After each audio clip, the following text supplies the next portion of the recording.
I've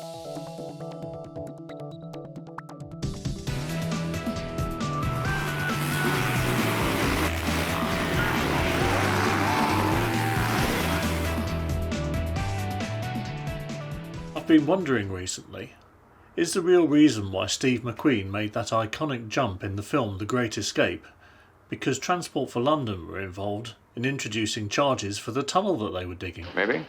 Maybe. Now, unfortunately, we all know how that motorcycle jump ended up for Steve McQueen. Now, I'd ask you to do a little thought experiment here. Just imagine that you're one of TfL's policymakers and you've been tasked with coming up with suitable charges for motorcycles to use the new Silvertown Tunnel and the existing Blackwall Tunnel. So you've been given clear objectives for the project.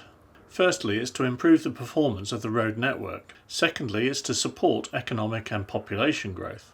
Another objective is to minimise the impact on health, safety and the environment.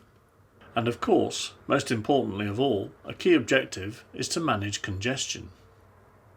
Now, the wider policy considerations are that these charges must be fair and just.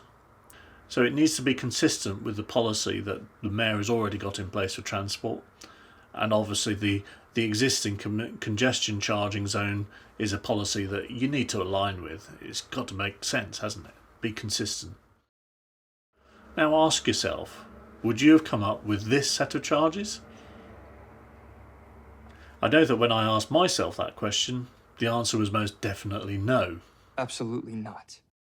Now, as motorcyclists, we're all pretty well versed in the argument. We know it inside and out. Modal shift from cars to motorcycles helps to reduce congestion, it reduces air pollution, reduces CO2 emissions, makes everybody happier, reduces journey times, makes the road network more efficient. What's not to like? Motorcycles are recognised for these benefits already within London. They're exempt from the congestion charging zone, and the Mayor's transport policy, which was issued in 2018, actually states in Policy 5 to be specific that the Mayor will prioritise space-efficient modes of transport to tackle congestion and improve the efficiency of the streets and the movement of people and goods. Now, you don't get much more space efficient than a motorcycle. So I would suggest that exempting motorcycles from the Silvertown Tunnel charges is the right thing to do. So why didn't they? Search me! So I received an invite on behalf of MAG to attend a briefing session on this consultation for these charges. Now, there was a good 2 weeks between the invite arriving and the meeting taking place. So I immediately wrote back to TfL and asked them to supply me with the data and modelling that led them to the decision to charge motorcycles. Clearly there had to be something that I'm missing, or was there? Just a day or two before the meeting, I did receive an email that pointed me to the User Charge Assessment Framework document. Now, this is a document that was already included in the consultation pack and I had actually already seen. And all it does is point to the fact, or rather claim, that they have carried out an extensive research project and modelling to determine the level of the charges. So when we got to the meeting, I asked them again for some data. What is the current flow rate for motorcycles through the existing Blackwall Tunnel, for example? Pretty basic information that you would think they would have to hand. But no, that wasn't forthcoming. I asked them again for the modelling. What was the modelling that they'd done to show increases or decreases in the level of motorcycles going through the tunnels and what impact that would have on the congestion and the pollution? Again, no, this information wasn't forthcoming. They tried to persuade me that the modelling had been done, but I think from what they were saying that the only modelling was on the actual level of the charges, not whether or not there should be any difference between different road user groups. They tried to persuade me that they had taken into account the size and weight of vehicles.